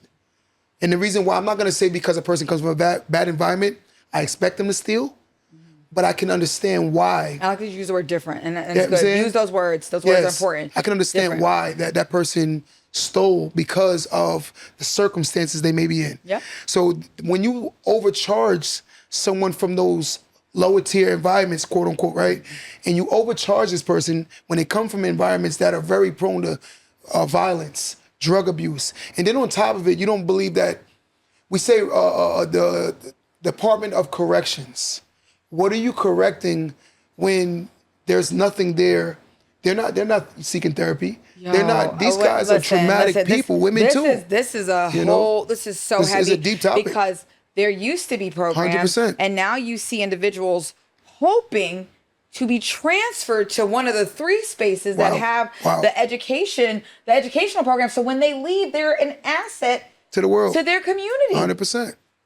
But they say there's no money in. There's not. That's why all the reform programs are gone. So you know what? And that leaves a window open. That leaves opportunity for us to start not-for-profits, and we fight for the funding to come and help. 100%. Just the same way you have the groups that'll go in and they'll pray with them. They'll bring Bible. We have to get out of this mindset of expecting the government to rescue us. We can help them to guide us. We can help them guide their decisions, their funding decisions. But this rescue us culture, we've got to get rid of it. So if we know that, hey, I have 4 cousins that have been through this experience. You know, I know the Small Business Development Center can help me structure a not-for-profit. 100%. Here's how we do this. And now maybe if we go once a month and we change which facility, we say, hey, if we did have reform programs, what would you want here? And then we work with the organizations that are on the ground wherever we are, and we say, hey, there's a need here. Agreed. And here's the funding we can apply for on the federal level, the state level, the local level, and even better, we'll have a gala every year where all the not-for-profits will come together, and maybe we split the pie up and we say we're going to put this amount of money towards here, make sure people's families can travel up to see them, make sure that they get, whatever program, everything's virtual now. Agreed. We could absolutely put reform programs that we fund. If they're not doing it for the individuals there, yes, there's somebody's out here who will do it and support it. So let's do it. When I was telling my friend the other day, I said, if a mechanic came to your house to fix your car and they realize they can't fix it because they don't have the tools, would you get upset? No. Okay, so if a plumber came to your house and realized the tools they need and they don't have the tools, would you get upset? No. So I asked him, I said, how do you get mad at a man for not being a man when he didn't have the tools or were never given the tools to be there? We just had this conversation, Q. Brilliant. And that's why I said, where people are, if we have not taught each other, if we have not learned, I cannot hold you accountable for anything. Don't know any better. I can't hold you accountable. But now once we've spoken, we've taught you, you have exhibited that you understand. Doesn't mean you always agree. But if in that space we're not aligned in our views, that's fine. Yes. But I am not going to put the burden of understanding on individuals who have not had certain experiences and we don't have it. Like, I look at the New York State curriculum, I'm like, how are we not learning how to invest or purchase a home or build a business? I've been wondering about this for years. And we've made some leaps and bounds. Like, financial literacy is now a requirement of the New York State curriculum. But I don't know what that looks like, so I can't speak on what's happening and what it looks like. But I just feel like there should be a life skills course where we teach. So then again, listen, if New York State doesn't do it, can start the workshop and teach individuals. That's also what I admire about the Jews, because one thing they had children that played sports, but it wasn't overly pushed onto them as, if you don't make it as an athlete, this is it for you. What I did see them with after going to, let's say they were in high school, Hebrew school was such a mandated thing that they were learning, one, who they are, two, about who they are, three, the finances on continuing to be successful in who they are. They were learning things that I was like, yo, this is kind of crazy that I'm just looking at 13 and 12 and 14-year-old young adults who are learning knowledge that I had to learn more so in later years. And I'm like, so therefore, of course, competitionally, we don't even in line because they were given knowledge 10 times earlier. And that's where my father came from. Him, not being American. Yes. And understand. My father did not do well academically, but he was brilliant, and he said, you guys will do well academically. Yes. When homie brought a chalkboard and rolled it into the living room to teach me long division, I was like, sir, get a life, get a hobby. Don't you have stuff to do? But I'm like, wow, do you know how many kids have never had their parents help them with their homework? Ever. Like when I got homework or projects, we got homework. He's like, okay, we came third place in the science fair. I say we because we worked on it. We came third place in the science fair when I was 8. And that was across, I think, New York City or the state. It was a pretty high. And I was very happy with 3 because it was something that aligned with what I was interested in. And then he elevated the concept so much. We cleared the field. And I literally said to myself, as a kid, even though it was annoying at times, what a blessing that you're teaching. And he taught me about life. He knew he wasn't going to be here for a long time. He taught me how to wash clothes. He taught me how to cook. Ironically, he died right before the financial aspect of our life. He was going to have me pay all the bills in the home and balance the checkbook. And so he liked applied learning. Yes. And he died. And I think Reginald kicks himself every day. It's like, oh my God, why didn't he teach you this? But honestly, that was kind of where I didn't have so much knowledge because the lessons unfortunately stopped with his death in that space. My mother, being American, she's a little bit more where she was like, kids don't need to know what's going on with our money. And my dad had those books open, honey. He said, oh, you want to go here? Yes. Yes. I love that. I'll give you a story. So like my grandfather didn't raise my father. My father didn't raise me. I broke the cycle and I raised my children, right? But why I'm saying this is because one day my daughter, she had an attitude. One thing you learn as any guy that's a daughter, got a daughter, a girl dads, you understand that they're very emotional and they very, very, very extra. I'm just being honest. They can very be. extra. Hormones are a hell of a drug. Let me tell you. I was like, woof. So some days she wakes up, hey dad. Some days she wake up, good morning. Yeah. Right? Sometimes she sees Tyler, she sees Dre, it's hey. Sometimes so I'm like, but on a boy raising my son, he spoke every time he saw people. But anyway, I had to learn it and adjust to it. Yep, each kid's different. Yeah, they're different. Yeah. So watch this. So one day she did something I didn't like. In particular, I said, I can understand shy is when if I put you in a room full of people to speak in front of people. You cannot tell me shy is when you see an adult, you don't say good morning, good afternoon. We're not going for that. No, that's disrespectful. So she tried it and I checked her about it. And at first she was like fighting it. But the one thing I looked at is, and I saw the importance of a father was, as I was pouring into her, I was building her confidence also. And I started seeing the difference of constructive criticism from a male aspect given to a woman has to be taught from a father. Yep. So, after that night, my girl said to me, she said, you know something funny? Because she didn't grow up with her father. Her father passed young too. So she said, I see what you've been saying, the importance of a male pouring into his daughter and telling her, no, go in the room and clean your room. Yep. And come in and then kissing on her forehead and loving on her. She learns different. And there's nothing more beautiful when you're co-parenting and you're a family and the units are aligned and they can say to someone, they can say to their partner, I see where you go. Because I'm telling you, there are things that I know Reginald has to do with our son. I've never raised a boy. Yes. And I want his father to teach him how to be a man. Have to. And so there's certain things I see where I'm like, I almost bled to death giving birth to this child. Please don't do this. Like, don't speak so firmly. I'm saying it in my head, but I see it. He needs it. And if I have to go walk around in the garden outside, that's what I do. But I need him to be as strong and on the path as he needs to be. And then you said 2 other things. So I learned a term. So I'm very careful. I'm very mindful of words in most cases. My words have definitely got me in trouble before. But everyone. We'll say I stopped using constructive or what did we say? What did you say? You just said constructive. You said I don't want to misuse your word, but you said something, and I said I started using constructive suggestions, and just changing that word from feedback to suggestions I found that people were more open. Wow. If there was any resistance, it kind of knocked it down a couple levels. Because I'm just suggesting. I'm not giving you, who am I to give you feedback? Like, you know, even you would have to really know me and really want and value my buy-in. Agreed. But suggestions, anyone can give you a suggestion. Anyone can say anything. Yeah, and so there's that. And then the other thing you just said, because I love alignment, our search service was about the words we use. Okay. And you mentioned building your daughter up. 100%. So when he spoke about the power of the tongue, right, which can, you know, breathe life or death into 100%. And he there's a whole line, you know, and I love in the Bible we'll take one line, but there's a big piece to that, and he broke it down really, really well.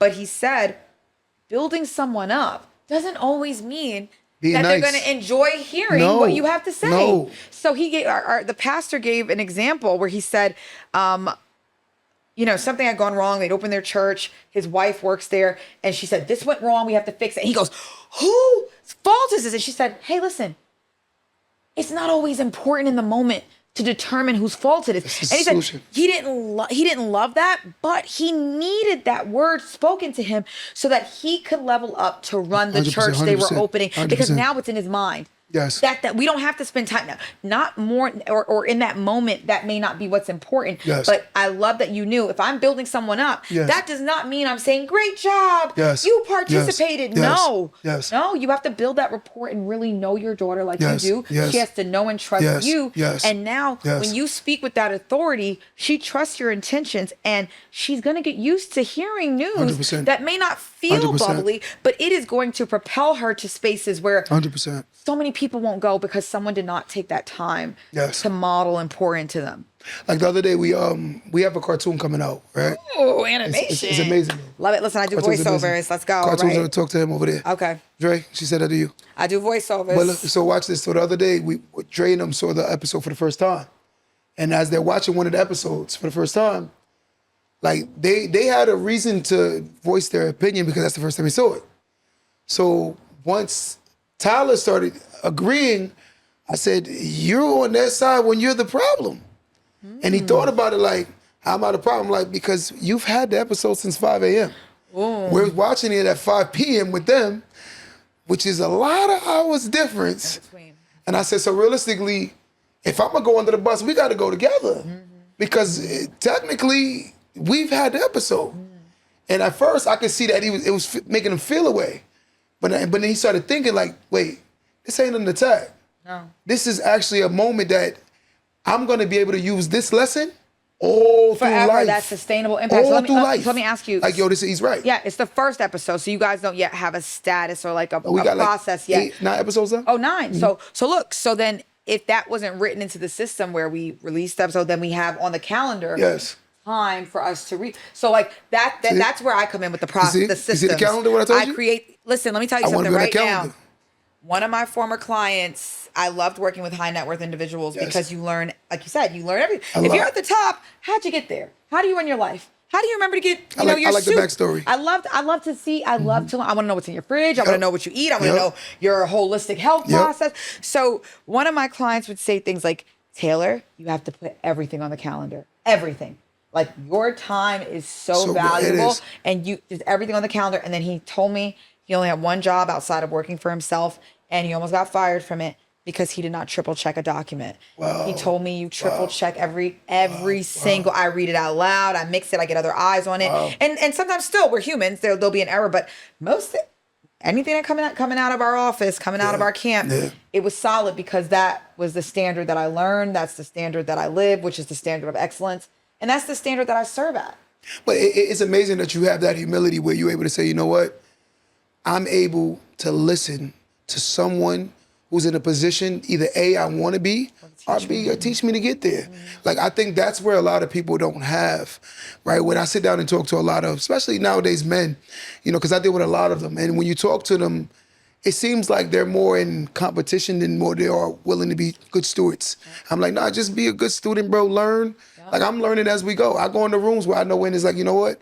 This is a time to be more reserved, and this is a time to be more vocal. Yep. And I'm like, this is not a vocal time. Tailoring your approach, reading the room, Yes, those are all things yes, that you were yes. gifted with that you've been honing for many years. 100%. And it's not everyone's gift. It doesn't mean we can't all learn, but Yes. it's not everyone's gift, one. And then two, collaboration over competition all day. 100%. And I listen, I 100%. feel like sometimes like who do I feel like? Don King or whoever's really good with one-liners. She said, speak to the mic, please. Yes. Oh, speak to them. I'm sorry, you guys can hear me. Okay, so like They loving you. Oh, thank you. I love you guys. They loving you. So for me, those one-liners like "Darling delivers," we like alliteration, collaboration over competition. Like remember, that family over everything. Repetitive. Yes. Sound bites. Yes. Small, easy, simple, Yes, repetitive yes, sound bites. yes, Repetitive sound yes. bite. Collaboration over competition. Collaboration over so maybe even those individuals that may not have had those experiences where Yes. they've witnessed it, they've been poured into. Yes, yes. They can start to hear the jingle. We know how to read. We know what collaboration is. We Yes, know what. yes. So we need to put that in our community, like over and over, and just that one line. Change How everything. many conversations can we open up? How can I collaborate? When are times to compete? How do you discern who to collaborate? I could go on for days. You know what I like to tell my guys a lot that I come across when they like to say that they're good men. I tell them all the time, you're not a good man unless you're parenting other young men who don't have good fathers and good daughters. That's a good point. Because you have to be shared. Because if it's not enough of us, we have to be shared. We're all here to serve. 100%. And there is something, at least one thing, Yes. all of us can do. Yes. Yes. At least. I feel like society today is more so about, like you said, competition. And on top of it, I hate the term, how it makes me feel. I'm like, guys, we got to get out of that mentality because they change a lot. Your feelings change a lot. Feelings can be fickle. And, Yes. and like I say, feelings and emotions, they call emotions because it's energy in motion. I'm not saying don't have feelings. I'm not saying that. No, we need to, but it comes back to one of your Control. other points. Yeah. When you feel like people are kind of feeling a little combative or resistant, people need to feel seen and heard and Yes. acknowledged. Yes. So I cannot lead in the way I need to without first finding ways to do that in a bunch of different settings, informing individuals, teaching individuals, Yes. and then building, evolving the coalitions that we've built. Yes. I can't be effective without first hearing and seeing. If you're coming to me saying, you don't have to say it. If your actions are expressing to me Yes. that you need to be seen and heard, and I struggle with that because some people I'm like, why are you putting this on me? I just got here. Why do I have to solve all the problems? Yes. But I'm here, and I said I'm here, so they want to test that. And some people, they've never even spoken to an elected official before. I agree. So I have to. I agree. I receive that, and I say, okay, this is what's going on, and I have to allow people to feel seen and heard. Yes. And I'm going to tell Yes. you who does that Yes. very well. Governor Hochul does that very well. When she was lieutenant governor, I remember we were on a panel in the Hamptons together, and it was amazing because she had just started a public speaking series on her social media because she's been speaking her whole life. So I love that she was willing to teach and break down what she learned, right? So she comes into my dressing room and Reginald and I are in there getting ready, and she sits down and she literally has a chair and she's like this. She's like, I heard you play chess. I want to hear all about your experience. And then she sat there and she didn't have a phone. She just connected with me. I'm like, this lady's the lieutenant governor of New York. I know I was moving at urge, and you'll see that for really seasoned individuals who care and are compassionate and in service. Yes. She can connect. You are not rushing her. She's gonna look. She'll be like, you. I heard you have a shop. I heard you have some businesses. How did you get those businesses? And then she pauses, and I'm sitting here like, I don't want to take up too much of her time. New York needs her. And then she's like, She connects. So that's what I have to do very quickly. I have to be able to do it in a room with 200 people. I have to be able to do it on a one-on-one setting. I think you got it. I'll be honest with you. In a lot of cases, I'm still honing it. I think you got it. I'm still honing it. But I tell you, that psychology degree. You walked in the store the other day, you got a lot of people to sign up. 1, 2, 3. Yeah, thank 1, 2, you. 3, Thank you. And that means a lot. People offered. Like to put your signature down to say, I want this person on the ballot so they're an option for me. I never imagined I'd be running for Congress. You know what I told the lady the other day? I said, you can't cry about change when you're the one that's oppressing change. And we don't even realize it. I'm like, you're the one that's oppressing it. You're the one that's stopping it. You got to support it. I'm seeing some collaboration opportunities here. I really think in Nassau County, I probably shouldn't say this publicly, but there's opportunities here, right? Let's just say that. And I feel like there's so much opportunity when we teach and we collaborate. I feel like we need to probably have a series, bring in some not-for-profits, bring in some other community leaders, and just do a series. It could be something like this: progress, how to level up. And we keep it cute, simple. You know, our attention spans are just shot these days. Yes. So it's like, you know. Not my team, my audience, they love it. You've built a My really audience great. loves it. You've built a I really love my great audience. following organically. They want to hear what you have to say. They tune in. They look forward to it, and that is a blessing in itself. You got a mature crowd. You worked on that, right? But we want to inform, and we need to inform many people, and we need to inform many people quickly. Yes. Because I don't know if anyone else feels this. Every day that I wake up, I'm thinking about Revelations. I'm like, is this the end of days? Oh my God, that's crazy. The other day I was thinking that. I was like, we're really in those times. I was reading that. I can't even times. read it now because it's like, tomorrow someone's going to say, you can't vote. And they're like, you can't vote. I'm like, like it's happening. It's coming true. Like, what are we going to do? I'm seeing it myself. Like, it's a scary story. It's a scary story that's happening. And it's like, and you know what? Real time. But you know how you fight back? And I have to remind myself, what do we fight darkness with? Like, what do we fight hate with? love. What do we fight misinformation with? Education. Knowledge. Knowledge. So we know what we need to fight with. I think we need to do, I don't know if you guys remember the Care Bears. We need to Care Bear stare. Everybody needs to put their strengths together, make a rainbow, because we're in those times. This is not the, I'm going to sit this out. This is not the, I'm going to register to vote later. This is not the, my vote doesn't count. Everyone, if you take nothing from this experience, your vote counts. 100%. Here's how it works. 100%. We open up a map. 100%. Let me not say we, I don't do this. Other people open up a map and they say, we have limited resources, right? And we have to do X, or we have services that we can only send to X. Which areas in Nassau have the highest voter turnout? Those are the areas that will have the best services. So if you are sick of potholes, if you are sick of people speeding on your block, if you're sick of the density issue, if you're sick of lack of enforcement, go and vote. And don't just vote. Make sure you're registering at least 5 people every election cycle. And you don't have to wait for the election cycle. Elections are always happening. The Nassau County Board of Elections, go and vote. Register people, take people. Every day someone's turning 18. Please register to vote. And I don't tell people which party to pick, but we really are still a 2-party society out here. So if you want to participate in primaries, shout out to all my independents. Do what you have to do. All the independent women, all the independent men, everyone who's independent. Shout out to you guys. I think a lot of people don't even know what they are. They don't. They just like the word independent. Now you can't participate in primaries, which we should be seeing a lot more of. We should be seeing a lot. If we're doing our civic work and our civic engagement, we should be welcoming primaries, but people don't like them because they're costly, and then people can lose control. 100%. People can lose control. 100%. No, it's you know, it's a scary game because it's like when you really look at it, because it's something it's a necessary evil. Politics is an extreme necessary, whether evil or good.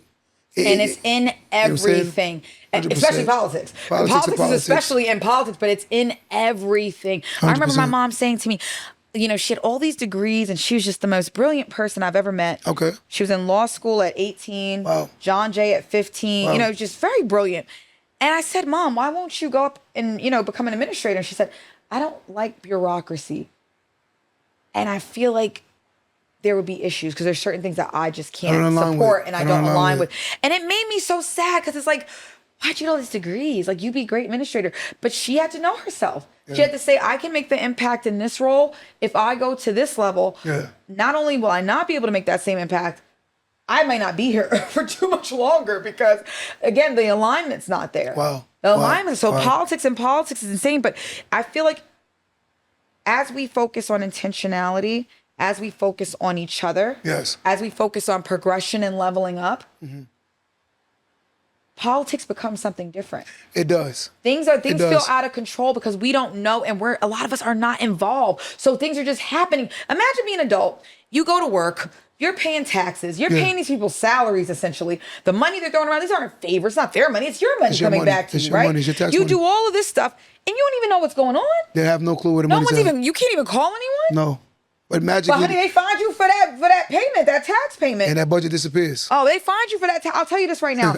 and this, I don't know how much time we have, but if this is my final story, it's a very important story. I'm gonna do my best not to add any names or areas, right? Don't do that.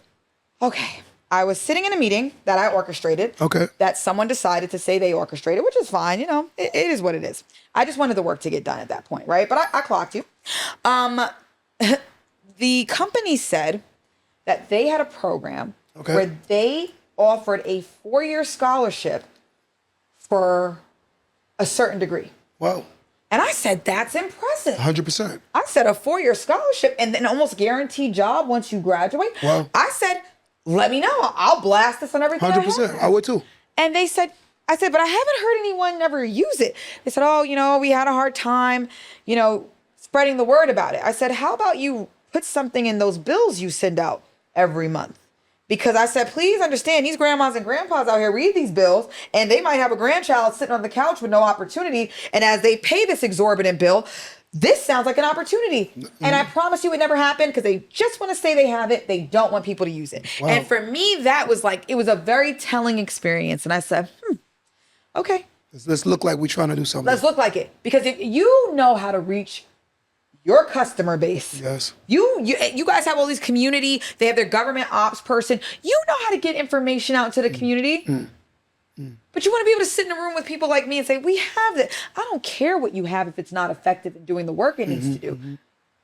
I don't care. That's not helpful to us. Great model. Let me see. I still haven't, to this day, I have not seen a flyer about this program. And I dare say I never will. I save all my tax receipts, so I would have sold. Listen, I'm a stakeholder. I carry all of them just in case. Hi, I'm calling you on my number. Yes. I pay this phone, but I tell people all the time, this is not my office, it's your office. But my lawyer says to me all the time, he said, Q, the things that you think aren't important are things that are important. Absolutely. He said, you got to give a timestamp to when you throw it out. He said, but you got to stop throwing away things too early. Absolutely. You save things and hoard things that don't have no value, and you throw away things that do have a value. And that's why you have an attorney to teach you the way, and then you can teach others the way. Yes. And that's what it is. But I think, Q, I thank you for having this space. Oh, come and this on. platform. I appreciate you more. Yeah, listen. I definitely enjoyed this conversation. Me too. Guys, give it up for him, man. Me too. Give it up for you guys for listening.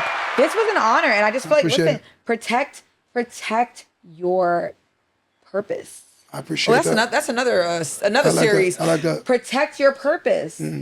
Protect your purpose. You feel resistance, that's because you're not supposed to be there. I agree 100%. You're not supposed to be there in that moment. I agree. And then that doesn't mean you abandon them. That means you redirect them to someone 100%. who has the space and time. But that's not you. I told my guys, if every time something comes to you and you always go to the negative, that means you're just a negative person. I want to hear, cheer me on as much as you tell me how bad I am. Don't just always talk about the negatives. This is crazy because everything. We just had this conversation because I just said it to someone in the car yesterday. My mom, she was definitely the call your manager type of person. I think that was a residual law school, wanting to have, keep her debating on, or be able to, prove a point. Yeah.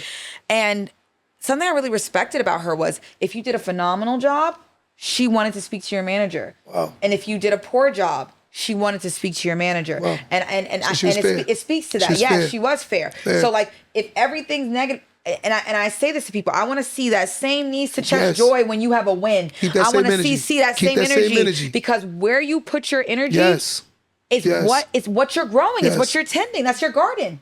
Because you can sound like a hater to me if you keep just everything is negative. I'm telling you, look at your life as a garden. What are you growing? What fruit are you growing? What trees are you pruning? Are you grooming? Are you if it's always negative, that's what you're going to attract and that's what you're going to grow. Debbie Downer?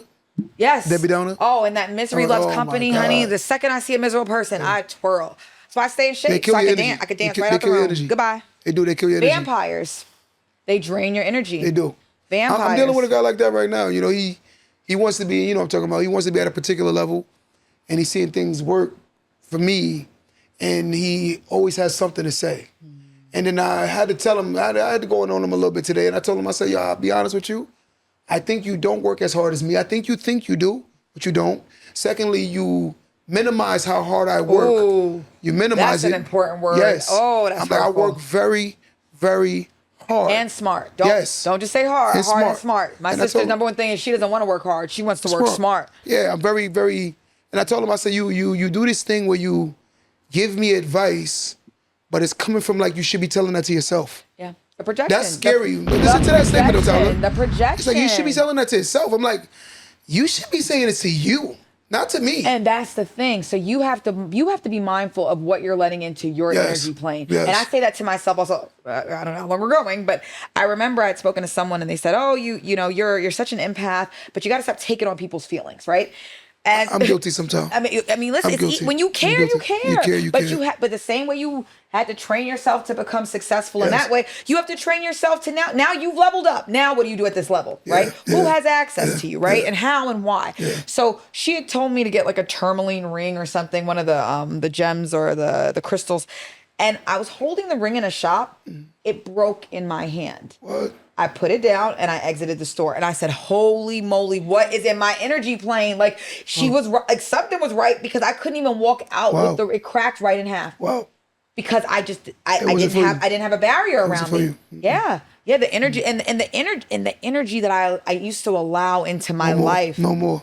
I can't. I told myself I'm not dumbing myself down no more. It's going to hinder my purpose. I cannot have my purpose hindered because it is tied to too many other people's purpose, deliverance, and knowledge. A lot of stuff. But I'm at a space now where if my truth disturbs your lives, then so be it. That's it. Then so have a nice day. Because I'm gonna continue to tell my truth, and if it disturbs you, because it's making your lies. Because some people, they created this way of survival, and I understand, but I'm like, but I'm not gonna come from this vibration down here to lie to you, to keep you in this false sense of security. I'm not doing it. No. Did you want to say anything before we get out of here? I'm not climbing in a box with you. You want to say anything before we get out of here today? You good? I think I should speak about the race. Hi, everyone. So I served in the New York State Assembly for about 3 terms. That was 6 years. Greatest honor of my life, representing Long Island in the state of New York. I was able to over-deliver for all of you, which I love.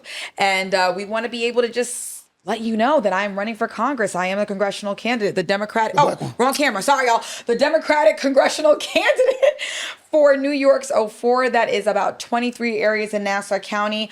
All of the 18th Assembly District is encompassed in CD4.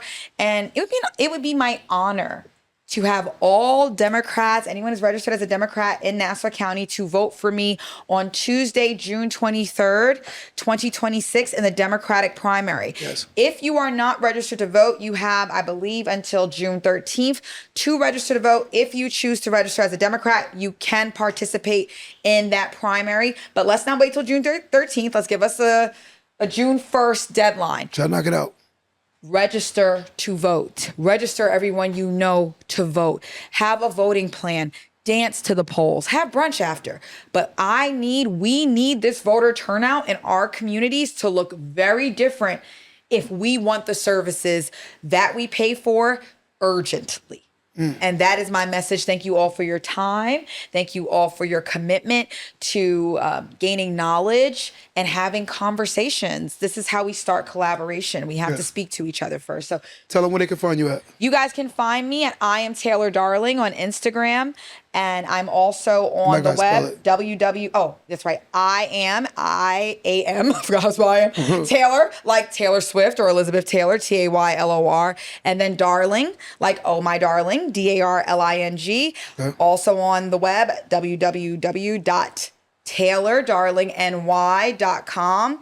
And I believe those are the best places to find us. And again, if you do not live in the district, if you are not registered as a Democrat, you can support by donating to my link, which is in my bio on Instagram. It is also available on the website. Wow. Any amount counts, but the more, the better. It costs millions of dollars to run for Congress. 100%. And we didn't know we were running until about 2.5 months ago. Yes. So here we are, and anything for you all. Any opportunity to serve, if it makes sense for my family, I'm here for all of you. Guys, this is a good friend of mine. She's actually legit. She doesn't lie. She's 100% honest. And I don't endorse people I don't support. So y'all already know that about me. I'd rather tell you, look, Tyler, no, I'm good at ducking. Yeah, I'm the king of what? Yes. I'm the guy. They'll call me 10 times. Can you? I'm like, I'll be hiding. Yeah, poor Tyler. I'm duck, right? So again, sometimes I don't tell people no. My actions should say no. You know, but guys, Yeah. she showed you the importance of voting. I think you guys need to understand the importance of being actively into your communities and not just sitting down watching things happen, but actually being the reason why things are happening. Participating. You know, is a reason. And a lot of times we don't participate and then we complain about the fact that things are not going the way we want. So what I would like to tell everybody today on this live is to make sure that you get active this year. Because we complained about the whole country and the whole state we in this now, but yet still a lot of people were not actively doing anything, and now you're dealing with the repercussions of not being actively involved. So let's get involved. You know? That was a great way to put it. Oh, look at you, Mr. Diplomacy.